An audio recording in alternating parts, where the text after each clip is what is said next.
they're essentially paying for something that they don't need to be paying for. And as an example of this, another one of our customers they used our system. They implemented some of the alerting tools that we have that timestamp when a trailer comes into the yard and then alerts you if it hasn't been used for a certain amount of time. And what they discovered was actually pretty mind-blowing. They were not using 30 leased trailers at all.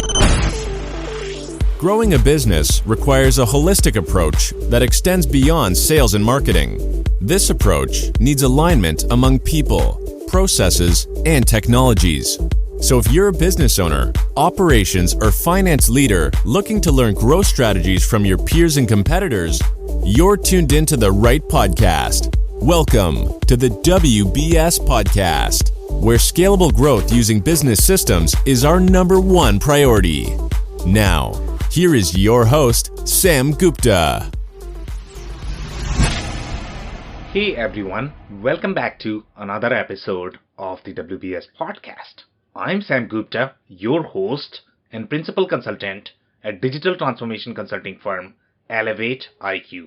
Logistics planning is hard, and it gets harder as the number of incoming and outgoing truckloads grows for a warehouse or a manufacturing facility. While yard management is typically an afterthought, as its implications may not impact the core operational and financial transactions, you can't ignore it due to the financial hits caused by unused trailer capacity, detention, and demurrage fee. Unless you have enough data at your fingertips and automated management of your gate, your yard operations crew might be spending more time dealing with the shouting match due to the blame game than adding the real value to your bottom line. In today's episode, we have our guest, Colin Mansfield from Yard Management Solutions, who shares his insights into the process nuances of yard management of manufacturing and warehouse facilities. He also describes the life cycle of yard management and trailers, along with concepts such as drop load, live load, the role of jockey drivers, detention, and demurrage fee. Finally, he discusses the role of YMS in the enterprise architecture, how it interacts with other systems such as WMS, TMS, and ERP, and various KPIs relevant to managing a yard. Let me introduce Colin to you. Colin Mansfield is a West Point graduate and 5-year Army veteran. After transitioning out of the military as a captain, Colin joined Yard Management Solutions as the Director of Sales and Marketing in 2019. This year, YMS was recognized for their 4th consecutive Best IT Innovation Award at the nation's largest supply chain and logistics trade shows.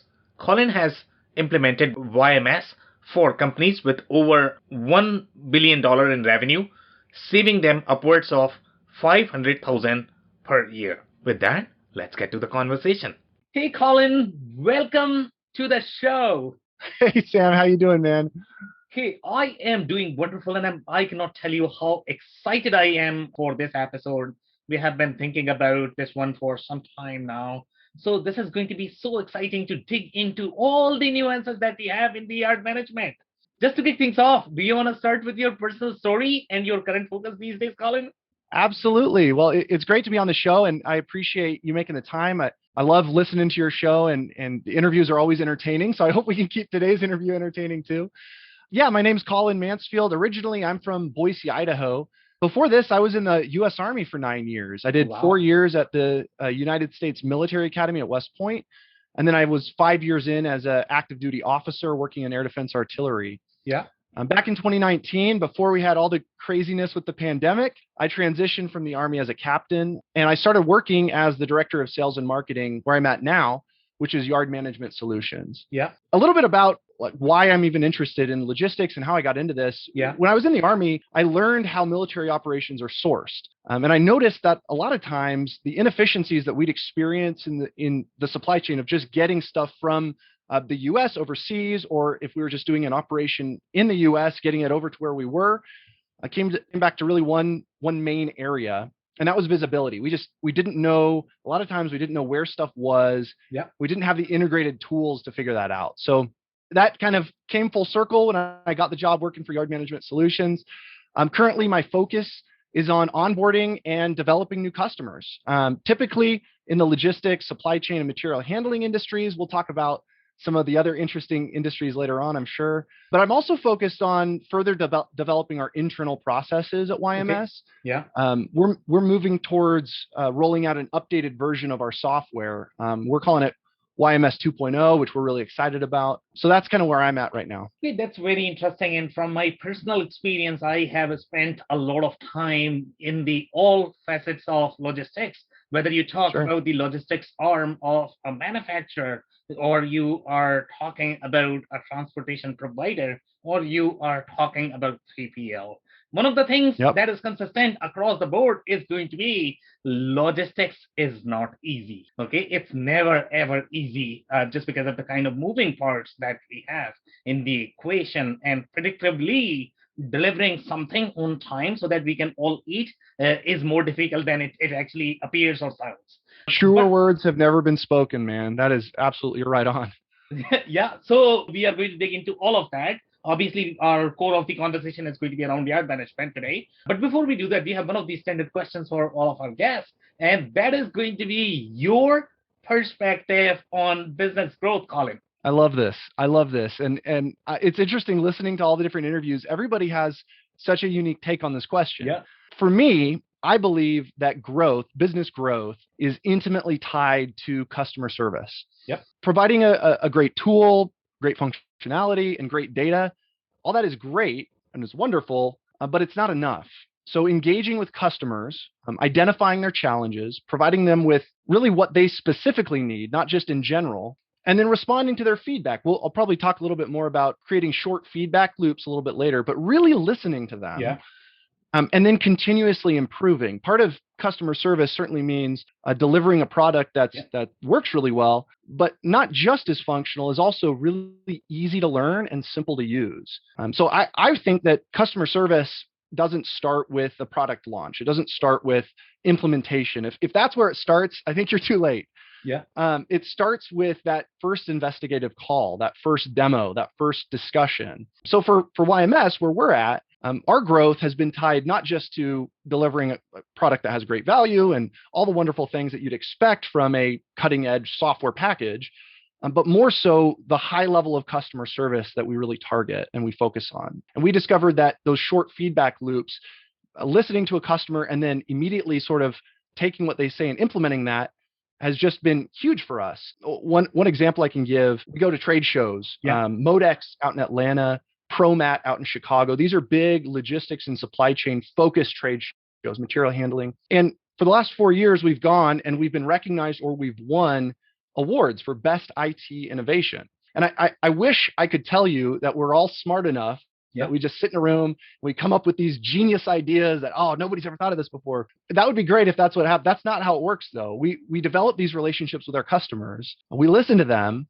And then when they need something, we build it. And then we go to the trade shows, we show it off. So that's why I'm a big fan of customer service. And I think that it is essential. It's, like I said, intimately tied to business growth. Okay, amazing insights there. And obviously, who doesn't want any award-winning solution? I like to play executive on this podcast. Let's say if I'm the manufacturing executive, we want a really good solution out there that can solve our real problems. But obviously, my challenge as the executive is always going to be in comparing different offerings and the solutions that are out there. Something that may have worked for somebody else may not work for me, right? So let's say if you talk about the role of the yard management. So describe to me which industries are going to be really good fit for yard management. What is the scope of yard management? How does it play overall when you think about, let's say, supply chain or shipping goods from the manufacturer's perspective, maybe from the distributor's perspective? So describe the scope of yard management, and then which industries are going to be really relevant when it comes to efficient yard management. No, that's a critical question. I mean, we got to start from what is yard management? When we say this, what does that actually mean? Yeah. To put it simply, yard management is a critical and specific area of the supply chain that was overlooked for probably the last 8 or so, until at least the last 8 or so years, I should say. So how I like to explain it is just in simple terms, you've got buildings, right? You've got Okay. warehouses, distribution centers, plants, production facilities, and those buildings are typically receiving and sending trucks and trailers. So Yep. that's the other side. You've got the trucks, you've got the trailers. By the way, that doesn't have to be trucks. It could be rail, it could be airplanes, right? Anything that is going to take goods and move them somewhere else. Yeah. So those truck drivers, they have to go over to that facility, whatever it is, distribution center, let's say, and they got to pull in, they got to offload their goods. Well, before they even make it to the dock doors of that warehouse, they got to go through a gate, right? And that gate is where they're going to get checked in. So the area between that gate and the dock doors of that warehouse distribution center building is typically a big parking lot. It's a big concrete slab out there with a bunch of trailers and vehicles parked around, and that's called the yard.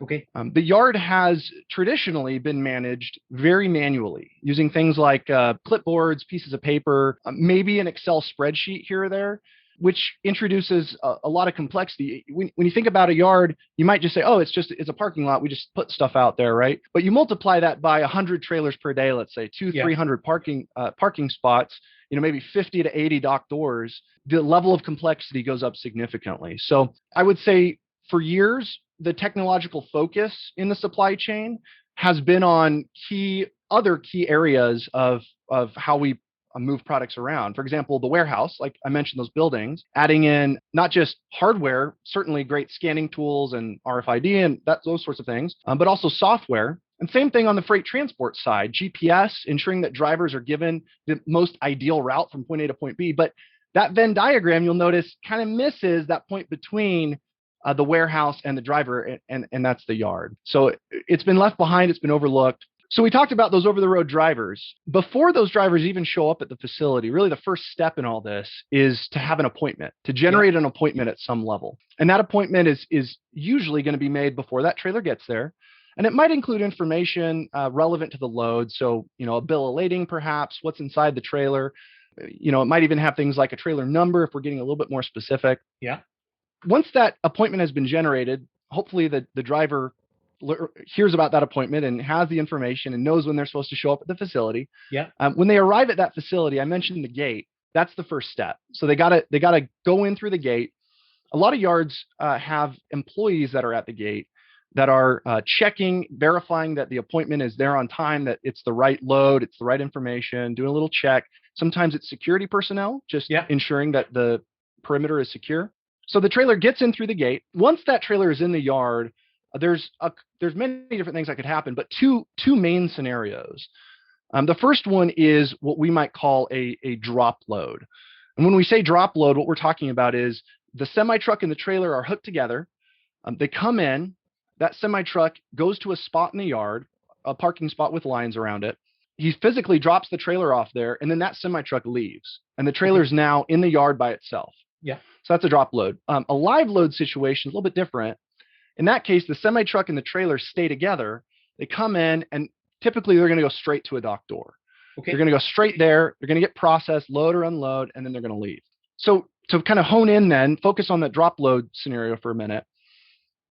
In a drop load situation, which is, I would say these are probably equally common scenarios in the industry.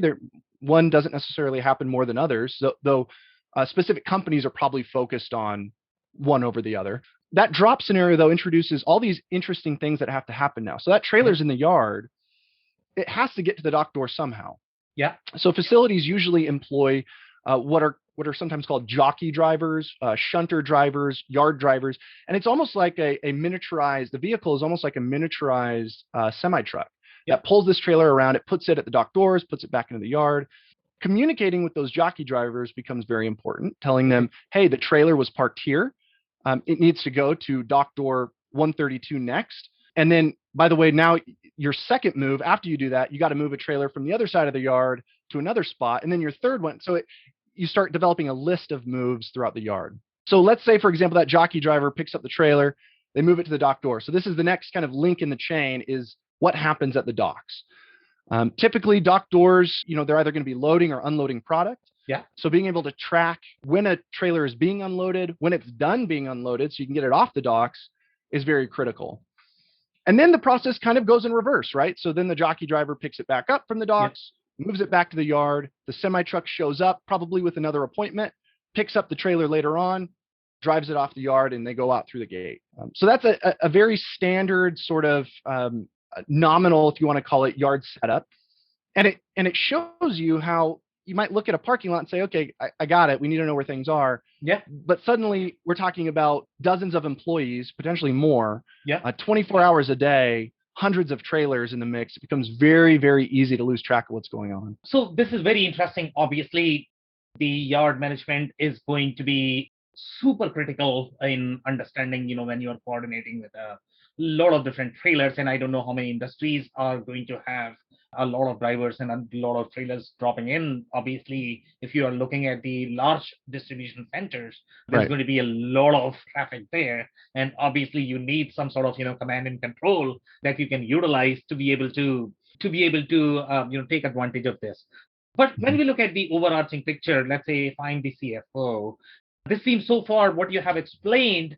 Yes, the yard management is critical, and I don't know who is the stakeholder typically in the organization who is going to be responsible for this specific function. I don't know if it is going to be more of the logistics manager who's going to be accountable for this, or is it going to be the warehouse manager? So I don't know who is responsible for that. Maybe you can touch on that a bit. And then how does it tie with my enterprise architecture? Typically, I, as my executive, you need a software, you maintenance guy, you are paying per month. I don't have much of a problem with that as long as you are not touching my core transaction or the core infrastructure.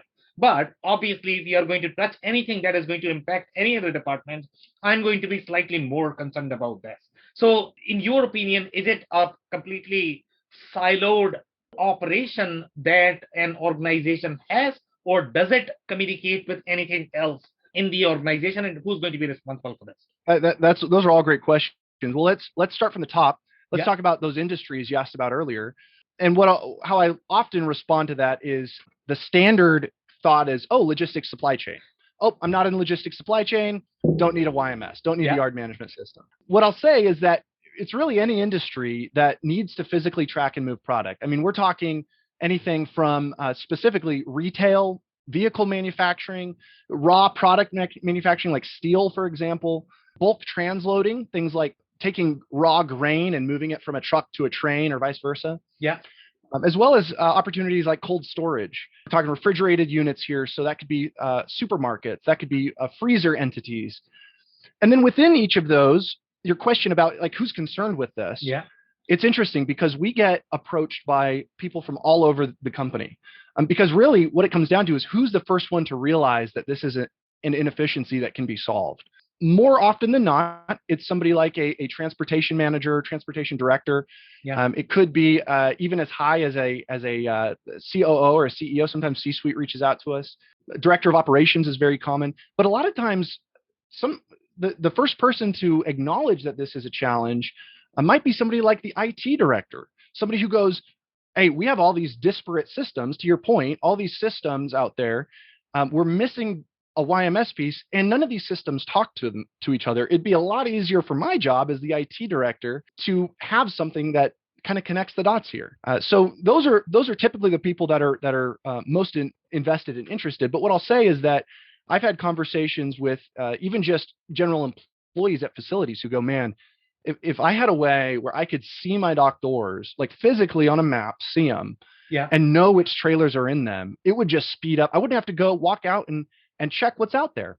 So when we talk about people, I just say it's the first person who sees this as an issue. Now, to your other question, on the enterprise architecture side, really finding the right tool for the right job is critical. So for anybody out there that's ever tried to open a can with a Swiss Army knife versus an electronic can opener, right? You can do the job with both, but one's going to be a lot faster. So finding the right tool to the right job is critical. And going back to our early discussion, the first question you asked, the standard question on growth, customer service has really been our driving force in this. So we're not interested in just being another provider. We don't treat the yard as an optional add-on, as a widget. We're deeply invested in the success of our customers. And that means providing them with something that not only is great as a standalone system that they can use without anything else, but that can also integrate really, really well with their existing system. So more to your question, maybe getting a little bit more specific there. There's a lot of great companies out there that provide products to help manage the yard. Yeah. It's at this point now, many of the largest WMS, that's a warehouse management system providers, TMS, transportation management system providers. Both of these, there are large companies invested in the success of those key critical areas of an operation. And they've noticed, hey, just like I said, that Venn diagram is missing the yard component. So like I said, a lot of great companies out there, WMS providers, typically they're most focused on internal warehouse operations. Yeah. So moving product off the shelves, finding the right product, finding the right pallets to put on, palletizing it, getting it over to the dock doors, and then loading it onto trailers, which is all incredibly essential, right? We need that organization at our operations. So that dock door piece that I mentioned right at the end there, you'll notice that's a bit of an overlap with what I described earlier on the YMS side. So a lot of times WMS providers will offer yard management by offering dock door scheduling, perhaps tracking which trailers are at which dock doors. Yeah. At the expense of tracking the rest of the yard. On the TMS side, on the transportation management system side, again, another critical area that I would encourage anybody who doesn't have a TMS to get out there and start investigating, because they focus typically on the transportation side. So I mentioned those over-the-road drivers. Transportation management systems are looking at optimizing shipping routes. They also largely have a appointment scheduling system. And that appointment scheduling is going to allow them to track inbound and outbound appointments to help ensure that they're optimizing when things are coming in, when things are leaving. And you'll notice, again, there's a little bit of overlap there. So that TMS system, the WMS is kind of getting at the docks, the TMS is kind of getting at the appointments. Yeah. And so they might also say, yeah, we offer yard management because we're helping you bring trailers in at the right time into your yard. But they're still missing many of those in-between components that I mentioned. So our system, in this case, hones in on every area of the yard, including both of those appointment and the dock door piece that I mentioned, to fill in that in between. We also have found that on the enterprise architecture side, integrating is just critical. We have customers who come to us and they say, hey, our existing provider for X, Y, and Z, they offer some integration opportunities, but we really want to streamline this whole process. What can you guys build for us? And the good news is that we specifically designed our system to be able to talk really easily with external WMSs, TMSs, GPS systems, hardware systems like RFID, though we're not an RFID provider, and that's not how our system is keeping track of the yard. We know that all those things are beneficial to operations. So we developed a global API to make it really easy to integrate with systems that have an API. And for those systems that don't, and you say, hey, I have a great TMS, let's say, it doesn't integrate, but it does export a schedule as a spreadsheet. Great. Let's drag and drop that onto our system, flat file integration, and make sure that is all in one place. So I know that was kind of a lengthy description, but that's how we look at it. Yeah, so that was a good counter on the lengthy questions. I mean, I had a million questions there, and you answered pretty much everything, so which is great, right?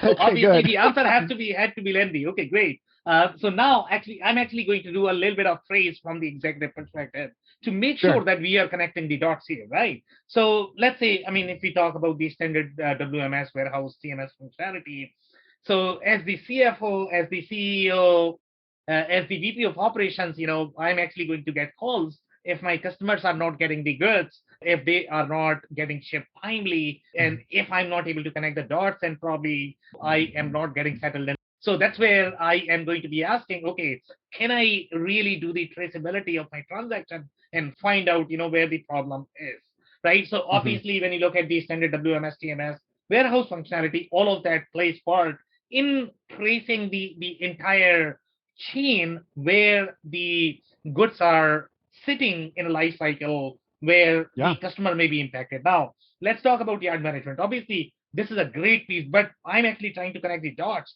overall in the architecture. So, for example, let's say if I am trying to ship the goods, I have already packed in the warehouse. I have a scheduled for the truck. I already have my bill of lading printed. Now the truck is already assigned, the carrier that is actually going to take the good or wherever they are going to take. So now obviously, if I'm the yard manager or if I'm the operations manager for the yard, for me, it's absolutely critical that I should be able to manage the appointments. I should be able to track all of those drop loads that you mentioned or the live loads that you mentioned. I should be able to track all of that. But how is the CFO or the IT director or the executive being impacted by these internals of the yard management? Does it impact the overarching transaction? Do you have any insight in that by any chance? That's a phenomenal question. I mean, let's talk about financial implications. Yeah. Financial implications, if the yard is not managed well, Yeah. can be a huge indicator of, do we need a YMS?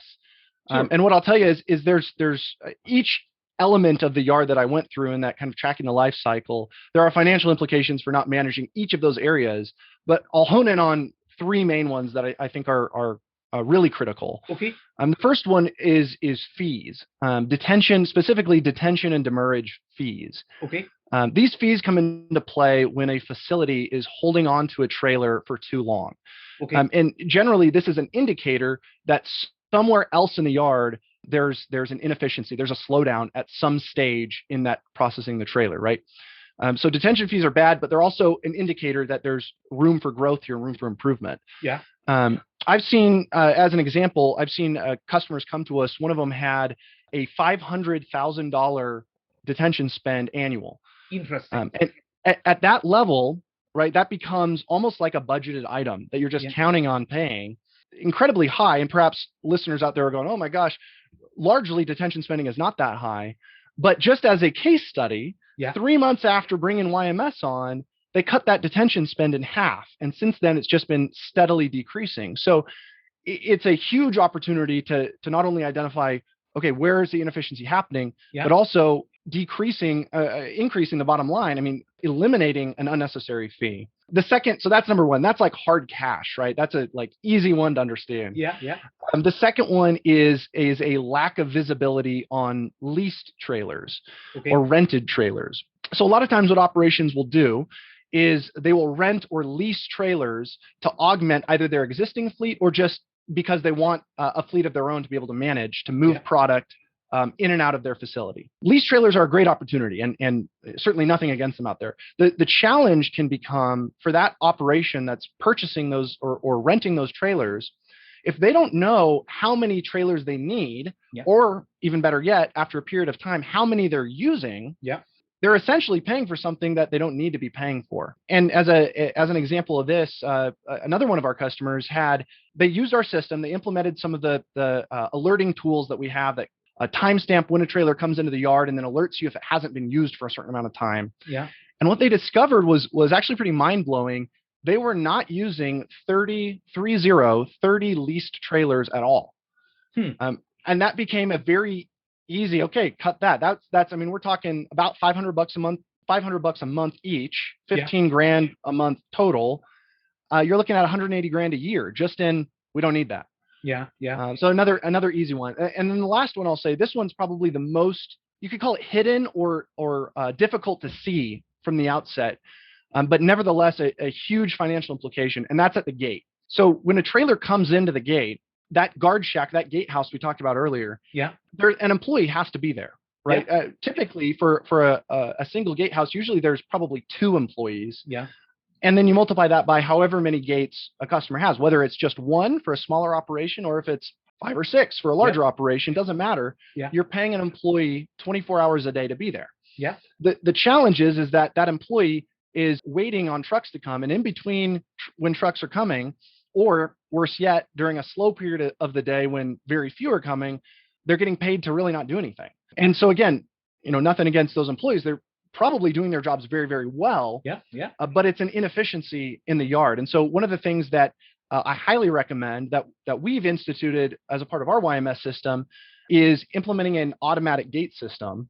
And what that is it's a kiosk display. It removes the need for personnel at the gate completely. You get to reallocate that talent elsewhere or just reduce that cost altogether. You put a kiosk, touchscreen kiosk at the gate. When a driver pulls up to get checked in, they check themselves in. They tap a button, they put in their appointment number, they put in a trailer number, and the system tells them where to park. So it's a very simple way to reduce costs, but it's one of those things that a lot of business owners really don't think of until it gets brought up. And they go, yes, we want that. To put hard numbers to that, you got 2 guards, $22.50 an hour, 24 hours a day over a year. That's $400,000 a year. So ROI is ridiculous on that side. Yeah, a lot of money. So just a few of the ways, if I'm if I'm a VP of transportation or a VP of operations or a CEO, these are all indicators that a yard management system is needed. And these are all ways that we can help reduce costs in the yard and improve efficiencies while tying together with existing systems. Okay, this is some amazing insights there. By the way, I love those numbers. Obviously, they are super important, especially if I'm the CFO and I'm looking at the $500,000 line item. I need to think about that. Exactly. Yeah. Every CFO is probably going to be thinking about that. So now I need to understand the detention. I think I have a little bit of understanding of how the detention and how the leasing of these trailers work.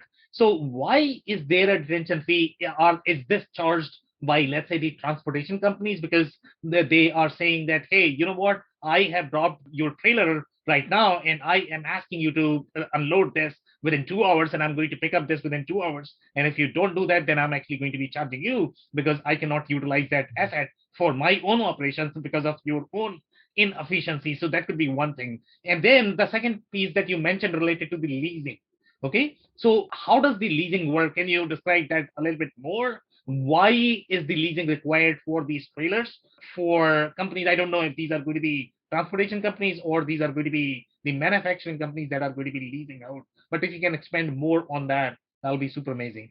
Yeah, no, that's a great question. A lot of times lease trailers come into play when you have an operation that owns their own fleet, and maybe during a busy season, they know that they don't need to buy more trailers and incur all of the risk and costs that come with having additional trailers that aren't being used. And instead they'll opt to lease trailers. The problem is that there's some guesswork involved in how many you need. You could base it off last year or the last 5 years.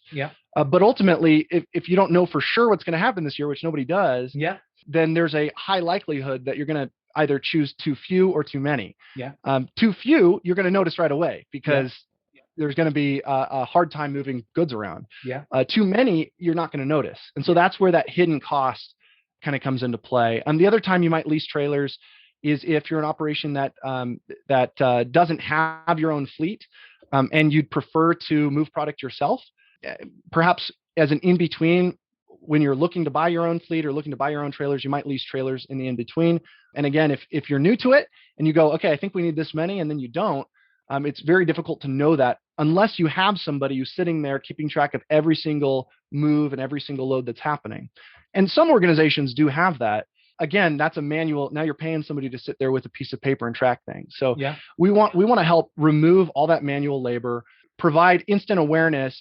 When I say instant awareness, I'm not talking about somebody doing a manual process instead of on a piece of paper. Now they're on a computer just typing it in. No, we're time stamping automatically when trailers come in. We're recording the trailer number. We're recording if it's a leased trailer or not based on what's in the database that's preloaded. And then we can tell you, hey, for the last 48 hours, 9 of these leased trailers weren't touched at all. And you go, it's busy season. I guess we don't need those. Yeah, so interesting. So let's talk about the detention. I think that was the second part that we wanted to discuss. So how does the detention work? Describe to us in terms of who is really responsible, who is really charging, who is being charged. Well, nobody wants to pay detention. That's the reality. Nobody wants to pay it. And so often detention fees could be passed along. They get passed along down the line, and it becomes a little bit of the blame game. Well, we were late because of this. We didn't show up to the facility on time because of this. And unfortunately, a lot of times if a facility doesn't have, I'm talking about a yard here or a warehouse, if they don't have a way of tracking that detention well, then they don't have any ammo to combat the blame game. And that's going to roll downhill, and they're going to get that fee and go, well, we don't have any data or information to fight back on this. So that could be The port, if they're dealing with a port, sometimes a port will issue detention fees down the line. Sometimes the carriers themselves have their own detention fees associated with the trailers that they own or that they're leasing not being processed on time. So these can come from all kinds of places, but the end result is that it ends up at the facility. If you don't have a way to go, hey, I know you told us that you showed up at this time, and that's why. So, for example, a carrier comes in, they're late for an appointment. Yeah. They come in, they offload the trailer gets processed, it gets shipped out, and the facility receives a detention bill. And the carrier says, hey, I showed up on time, and they just weren't ready for me, and so that's why it took so long, so the detention bill's on them. With a YMS, the facility gets to look at their data, look at the reports that are generated, look at the history, and see, okay, no, this was a late appointment. Sorry, man. I know you said that you were on time. Maybe you thought you were on time, if you're being honest. But unfortunately, we know because we checked you in at the gate that you were here late, and so detention doesn't apply here. So it just gives a lot more freedom to maneuver, a lot more flexibility because you have that data at your fingertips. Yeah, so that's amazing. So, I am still not sure if I understand the interaction between the carrier and the facility, to be honest. So I was hoping if you could provide some more color there. So especially in the context of lease trailer. So let's say if I'm the carrier, obviously I'm going to have a bunch of trailers that I am utilizing for my customers. And, whenever my customer wants the goods, then I am actually going to be dropping in their facility. One of the arrangement is really going to be the drop load. So if I actually do the drop load, then do I give them time that I am going to come back, or I'm just going to not come back because, I have already dropped the trailer and I'm actually going to pick the another trailer from the yard just as a replacement. So can you talk about a little bit, in terms of who owns the trailer? Are these manufacturers or the distributors who are owning the trailers, or is it carrier who's owning the trailer? Yeah. So describe some more colors there. I mean, it could be either, right? So in a 3PL situation, you're talking about a third party entity who's running that trailer between what might be two of their customers, or perhaps a customer and the customer's partner who just is requiring the goods to be delivered. Yeah. If you're talking about a more straightforward situation, then perhaps the plant that's producing that product owns their own fleet and is shipping it off. Okay. And perhaps the warehouse itself owns their own fleet, and they're going to pick up product and then bring it back. All of those are equally likely scenarios. At the end of the day, the detention, what it comes down to is, specifically for a carrier, carriers don't want to pay those fees. They could be paying those fees to a port. They could be paying those fees to the plant. They could be paying those fees to another entity that the yard doesn't know about. They get that bill, and that carrier is going to go, hey, that actually wasn't us. That was the facility. So a lot of times from a facility standpoint, you're receiving these bills, and if you don't know what trailers these apply to, if you're not able to look back on history and find who this applies to, you're really just you're going to end up paying a lot of money that's unnecessary. So I know that doesn't shed total light on it, but from a facility's perspective, what it comes down to is paying less money for things that you weren't responsible for. Or if you were responsible for them and you identify, yep, hey, this was detention incurred because a trailer came into our yard, it stayed here for 72 hours, we didn't notice it. Now you have the opportunity to fix that and to look and see in the yard, where is the slowdown happening? For example, a great one, and this applies to the detention that we were just talking about, appointment status. So if you're using some sort of external appointment scheduling tool, you might have this, you might not. Being able to track not just when an appointment is, but whether a trailer is late, if it's on time, if it's early.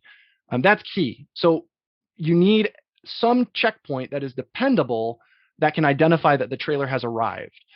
Typically, that's the gate. That could be some sort of receiving office. Maybe in some cases, instead of getting checked in at the gate, a driver will come in, park, get out of their truck, go into an office and say, hey, I'm here.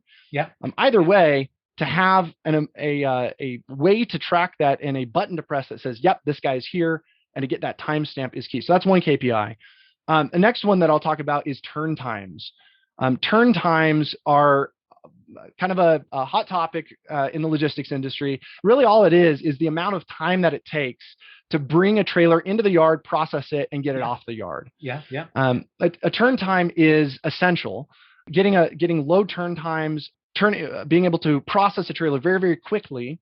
And sometimes that turn time gets almost blamed on the warehouse. Yeah. So you might say, hey, we didn't process a truck fast enough. Warehouse, you got to do a better job of picking.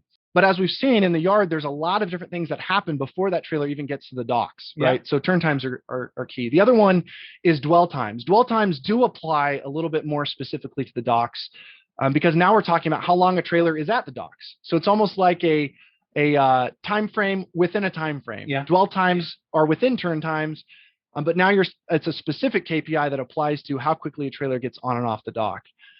So between those, the dwell times and the turn times, if you have both of those metrics, and you see, hey, our dwell times are very, very fast, or very, very low, I guess you could say. Our turn times are not. Yeah. And we're paying detention fees. Yeah. Okay. We know it's not the docks. Could it be the jockeys? Could it be the gate? Yeah. Could it be that we're doing too many yard checks? These are all, now you've narrowed it down essentially. Yeah. I mentioned jockey drivers. This was one that we talked about, that workflow of the yard, a trailer history in the yard. Jockey drivers are typically working their butts off, right? Yeah. They're out there making it happen. They're moving trailers from point A to point B. The reality is that a lot of organizations spend time, unnecessary time, communicating with those jockey drivers that could just be handled instantaneously. As an example, radios. Radios are slow. There's no two ways about it. Yeah. You got to hop on a radio, you call somebody, they got to respond and say, yes, I hear you. Then you pass them the instructions and they say, yes, I got it. And it's a lot of back and forth. Yeah. So if we can eliminate radios in the yard, already your jockeys are going to be happier, right? So when we talk about KPIs though, that feeds into a huge KPI, which is how many moves is a jockey doing on average and how long are those moves taking? So again, we're narrowing it down even further now. Okay, we know it wasn't the dock. We know it wasn't yard checks because we're only doing one of those a day.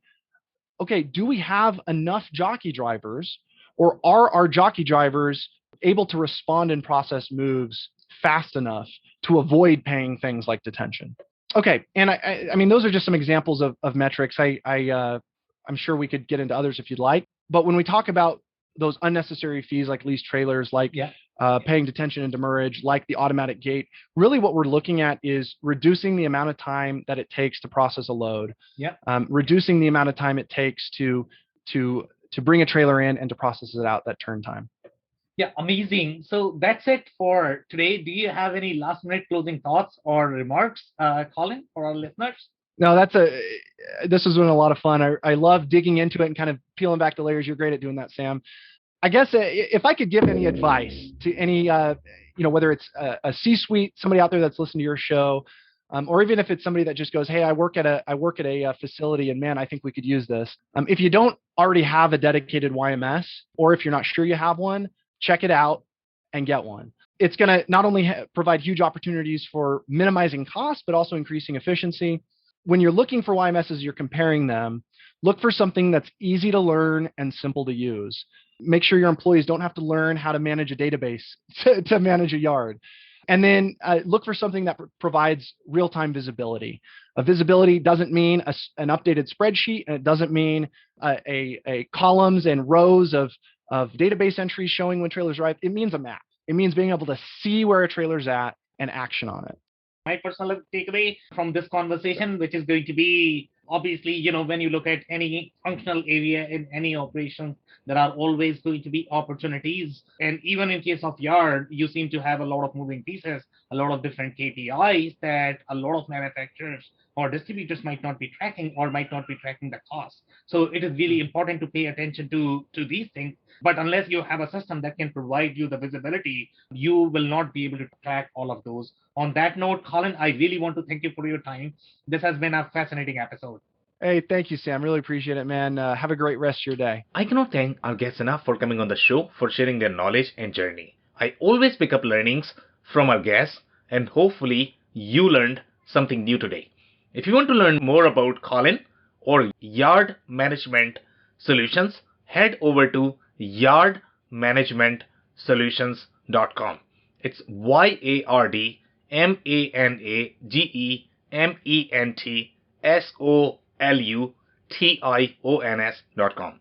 You can also schedule a live software demo from the site.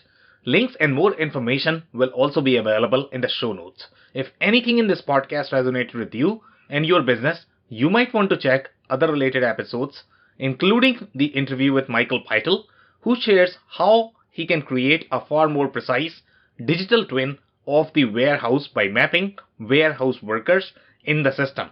Also, the interview with Kevin Paramore, who discusses the nuances of robotic automation of warehouse and manufacturing processes. Also, don't forget to subscribe and spread the word among folks with similar backgrounds. If you have any questions or comments about the show, please review and rate us on your favorite podcasting platform or DM me on any social channels. I'll try my best to respond personally and make sure you get help. Thank you, and I hope to catch you on the next episode of the WBS Podcast. Thank you for listening to another episode of the WBS Podcast. Be sure to subscribe on your favorite podcasting platform so you never miss an episode. For more information on growth strategies for SMBs using ERP and digital transformation, check out our community at WBS.rocks. We'll see you next time.